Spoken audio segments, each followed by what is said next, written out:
Okay guys, good morning po yan. Nagpe-prepare tayo para papasok sa school. And then, syempre, kailangan is maging comfortable at unang-una sa lahat at kailangan maging malinis tayo. So, kailangan nating mag-prepare.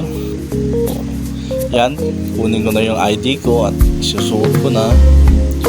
At syempre, kailangan suot yan dahil hindi harangin tayo ng guard.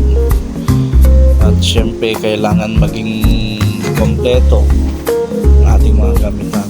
Yan, palabas na ako sa aking boarding at pupuntahan ko na sa yung motor ko sa labas at dyan nakaparada.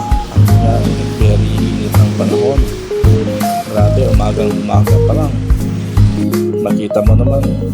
At nung pagpasok ko sa school, yun, yan yung entrance namin papunta sa school. Talaga kailangan maging matyaga ka sa paglalakad. Hindi pwedeng laging nakasakay. At dagdag na rin sa ating exercise tuwing umaga. So medyo pinakabahan ako that time kasi, at yan yung mga classmate ko, yan kanya-kanyang gimmick na. Yan ang mga ang dami kong sinasalita diyan, yung mga busy na sila sa ayan si Sir Cardian nakipag-appear pa, ayun. And yan yung mga magagandang classmate. For all your ideas, for sharing your brilliant ideas to the class. So as you notice, the better or the best choices among the group of people with distinctive characteristics, personal revelations, past experiences, and emotional revelations, basing from their physical appearance. Is it clear? Yes, sir. Okay, the second part is I can see you.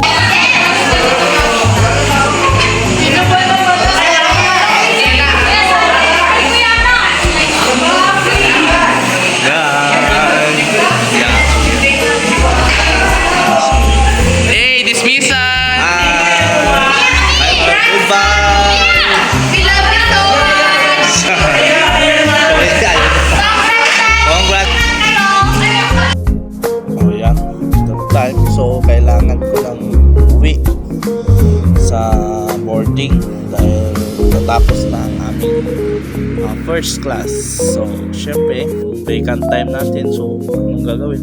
Gawa ng activity, gawa ng mga another task sa mga schools, at syempre kailangan na rin matulog umaya after